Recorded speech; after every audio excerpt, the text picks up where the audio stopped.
इस ठंड में भी युवा सड़कों पर हैं, जेएसएससी का घेराव कर रहे हैं और उनका डिमांड, उनकी जो मांग है एकदम से स्पष्ट है कि जेएसएससी जेपीएससी से परीक्षा खिलवा रही है और हम सबके सपनों को एक तरह से उसको तोड़ने का काम कर रही है। जेएसएससी की परीक्षा निर्धारित थी 17 तारीख को और जिस तरह से आपने देखा है 5 दिन पहले उस परीक्षा को कैंसिल किया गया और जब छात्र इस सारे मामलों को लेकर के और जब अपने माननीय विधायकगण जब इस मामले को लेकर के मुखर होने लगे तो उसने आनंद फानंद में एक डेट घोषित करी और वो डेट क्लैश कर गई है जेपीएससी के एग्जाम के साथ। जेपीएससी बैकलॉग की जो एग्जाम है उसके साथ क्लैश कर गया।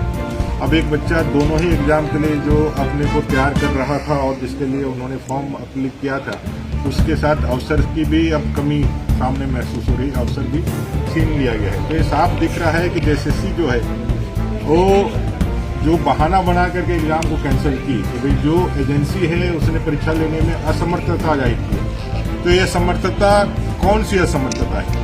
जब आप एजेंसी को सिर्फ इसलिए काम देते हैं कि उसको एग्जाम ही कंडक्ट करना है, वो विशेषज्ञ है, उसमें विशेषज्ञता प्राप्त है, उसको अनुभव है, तब आप उसका चयन करते हैं तो उसका इस तरह से जवाब देने का कोई तुक नहीं बनता है।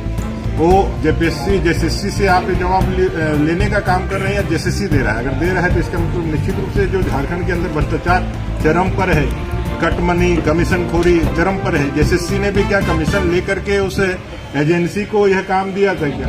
जिसकी तो जांच होनी चाहिए, क्योंकि जेएसएससी ने सिर्फ एक लाइन का असमर्थता जाहिर करने की बात करके उन्होंने जो है अपना पल्ला झाड़ लिया था, लेकिन उस पर क्या कार्रवाई हुई वो परीक्षा नहीं लिया। इतने युवाओं का जो भविष्य खराब हुआ या इतना भविष्य जो बच्चों का जो है समय जाया हुआ, उसके लिए आपने क्या उसको ब्लैक लिस्ट किया और अभी जो परीक्षा लेनी है क्या उन्हीं को फिर वापस दिया है?